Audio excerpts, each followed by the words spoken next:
Assalamualaikum warahmatullahi wabarakatuh, anak-anak Ibu.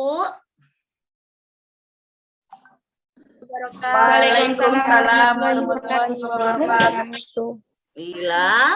Terima kasih anak-anak Ibu telah bergabung dalam Zoom meeting Ibu pada pagi hari ini. Tetap jaga kesehatan dan patuhi protokol kesehatan seperti itu. Sebelum kita mulai pembelajaran, ada baiknya kita berdoa terlebih dahulu. Ayo Ibu minta Aziza pimpin dulu temannya untuk berdoa. Ya, Bu.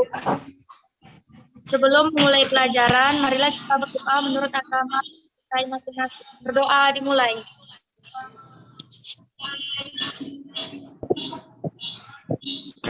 Doa selesai. Amin. Bismillahirrahmanirrahim. Nah, semoga pembelajaran kita pada pagi hari ini berjalan dengan lancar, didukung oleh sinyal dan jaringan yang bersahabat seperti itu, ya kan? Ibu mau cek kehadiran kalian terlebih dahulu. Rika mana nih Rika? Hadir. Krisnawati. Saya, Bu. Sekar. Suaranya yang kuat, Nak. Mahfirayani. Afni. Hadir, Bu. Afni mana nih kameranya? Surya Rahmayani. Hadir, Bu. Uci Amanda. Hadir, Bu. Aziza. Umi. Hadir, Bu. Amanda Cecilia. Hadir, Bu. Suse Rahmadani. Hadir, Bu. Iya, hadir semua. Alhamdulillah. Kelihatan? Kelihatan, Bu. Kelihatan, Bu. Kelihatan, Bu. Iya, bentar dulu ya.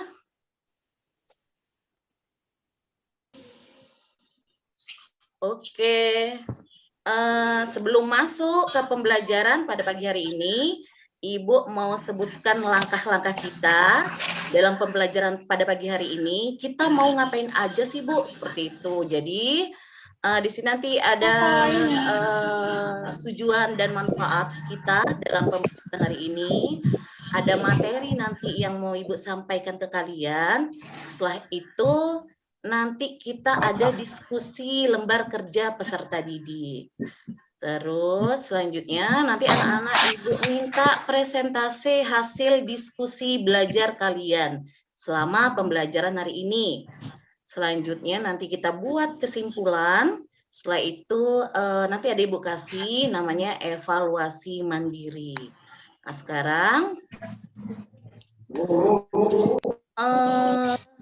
Ibu mau bacakan sedikit tentang apa sih tujuan pembelajaran itu. Nah, seperti itu. Jadi tujuan pembelajaran itu, Nak, diharapkan kalian sebagai peserta didik itu memiliki sikap mengamalkan ajaran agama, jujur, disiplin, bertanggung jawab, toleransi, dan dapat memberikan solusi berbagai permasalahan dan peserta didik mampu. Nah, ini yang berkaitan dengan materi kita, menjelaskan pengertian tentang sumber daya alam, mengklasifikasikan potensi persebaran sumber daya alam, dan manfaat pembelajaran pada pertemuan kali ini itu bagaimana peserta didik itu dapat mengembangkan kesadaran kita bahwasannya sumber daya alam dapat digunakan bukan hanya untuk masa sekarang tapi juga masa yang akan datang dan tetap menjaga kelestarian alam tersebut. Seperti itu. Itu dia tujuan dan manfaat pembelajaran kita pada pagi hari ini. langkah-langkahnya tadi udah Ibu sebutkan ya. Sekarang kita masuk ke coba dulu ini materi kita tentang potensi dan persebaran sumber daya alam Indonesia. Coba ayo jangan lupa siapkan alat tulisnya, terus bukunya ya. Krisna, jangan senyum-senyum aja. Mana bukunya, mana penanya? Harus sudah ready di depan kamu seperti itu. Bisa dilihat di layar. Ini dari Imam Syafi'i. Barang siapa tidak mau merasakan pahitnya belajar, ia akan merasakan hinanya kebodohan sepanjang hidupnya. Bu, belajar itu sakit, Bu. Belajar itu pahit, belajar itu susah. Benar, tapi untuk kita ke depannya nggak ada manusia itu tanpa belajar, tanpa bekerja keras mereka bisa berhasil. Tidak ada yang seperti materi yang lalu. Tentang apa? Flora dan fauna. Iya, tentang flora dan fauna. Apa kaitannya itu? Coba, siapa yang tahu? Flora dan fauna itu apa kaitannya? Tentang apa yang mau kita pelajari pada pagi hari ini? Karena flora dan fauna merupakan sumber daya alam yang tersedia di alam dan dimanfaatkan untuk kebutuhan hidup manusia. Iya, bagus, mantap Uci, ya kan? Diperoleh dari alam sekitar dan dapat digunakan untuk memenuhi kebutuhan hidup manusia. Iya, itu dianya pengertian sumber daya. Coba kalau Ibu tanyakan lagi. Air, Bu. Saya, Bu. Air. Terus air. Yang di sebelahnya gambar apa lagi? Siklus air. Siklus air. Apa kaitannya ini air dengan siklus air? Air adalah sumber daya alam yang dapat diperbaharui.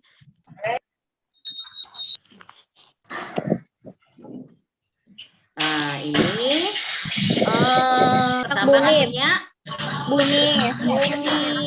Iya. Terus ada lagi yang tahu? Ini ada sinar matahari. Ada Kincir angin atau udara. Ada pepohonan. Ada hewan. Dan ada tambang. Nah, itu adalah sumber daya alam. Sumber daya alam di Indonesia terbagi menjadi 4, yaitu sumber daya kelautan, sumber daya pertambangan, sumber daya pariwisata, sama daya pertanian.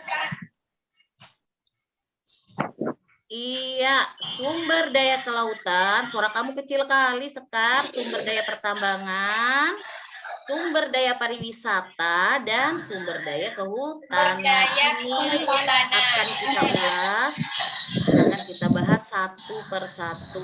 Next. Oke, ini dia sumber daya alam kelautan. Mangrove adalah hutan yang tumbuh di air, layau, dan dipengaruhi oleh pasang surut air laut. Lokasi dominannya di pesisir timur Sumatera, pesisir Kalimantan, dan pesisir selatan Papua. Iya, mantap. Mencegah erosi dan abrasi. Iya. Untuk plankton sebagai habitat alami bagi berbagai biota laut. Iya, bagus, mantap. Itu manfaat dari hutan bakau. Next, ini ada sumber daya alam pariwisata. Sudah pernah ke Pulau Tilan? Belum Pernah.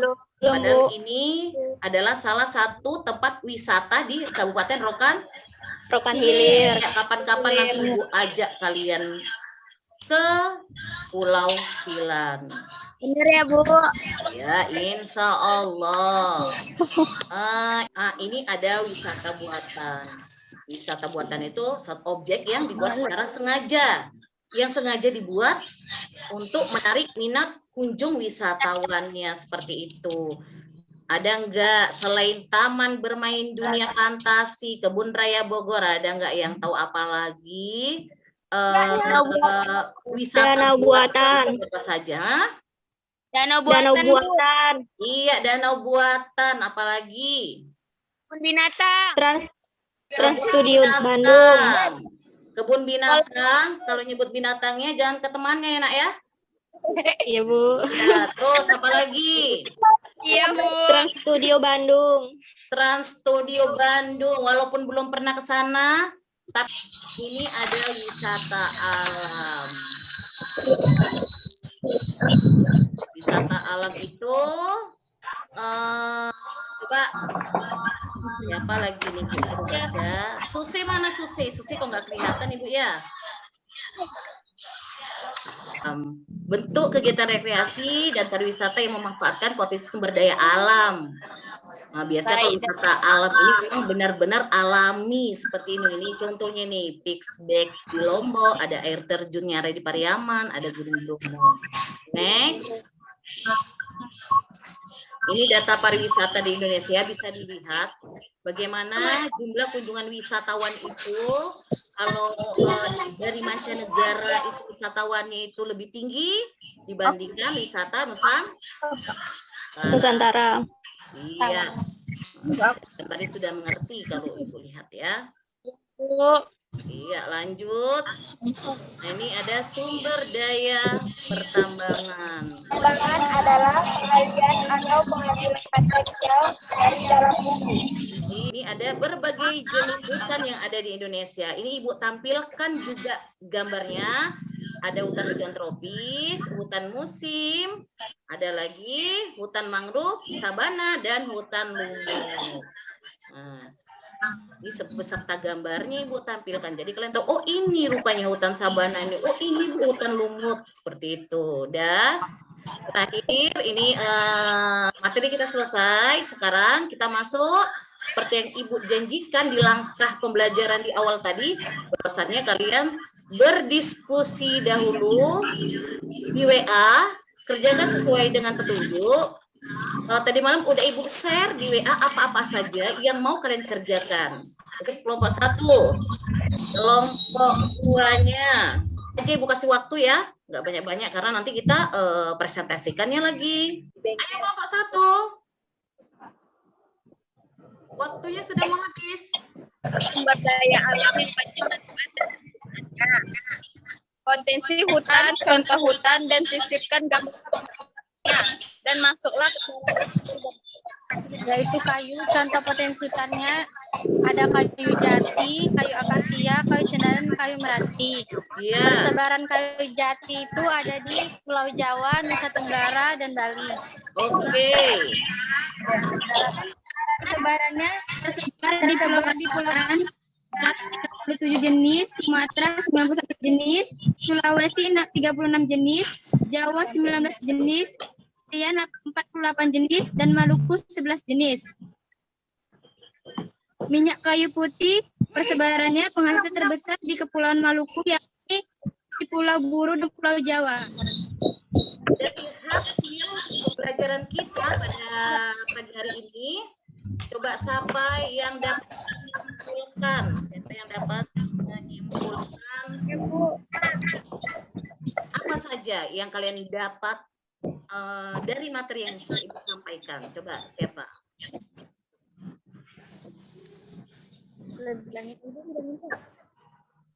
sumber daya alam adalah yang dapat diperoleh dari alam sekitar dan dapat digunakan untuk kebutuhan hidup manusia. Potensi dan persebaran sumber daya alam Indonesia antara lain ada sumber daya alam kelautan, pariwisata.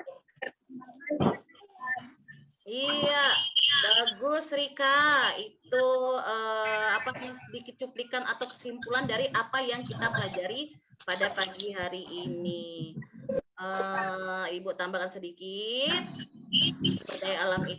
Sumber daya alam itu juga dapat berupa udara, angin, tumbuh-tumbuhan, dan hewan.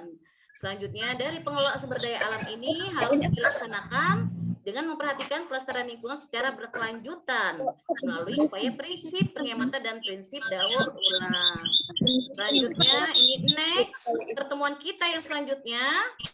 Ibu minta tolong baca buku paketnya halaman 59 sampai 65 tentang klasifikasi sumber daya alam. Ini dulu.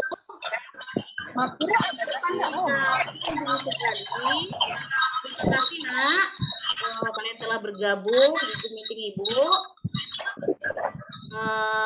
Wabillahi taufiq wal hidayah. Wassalamualaikum warahmatullahi wabarakatuh.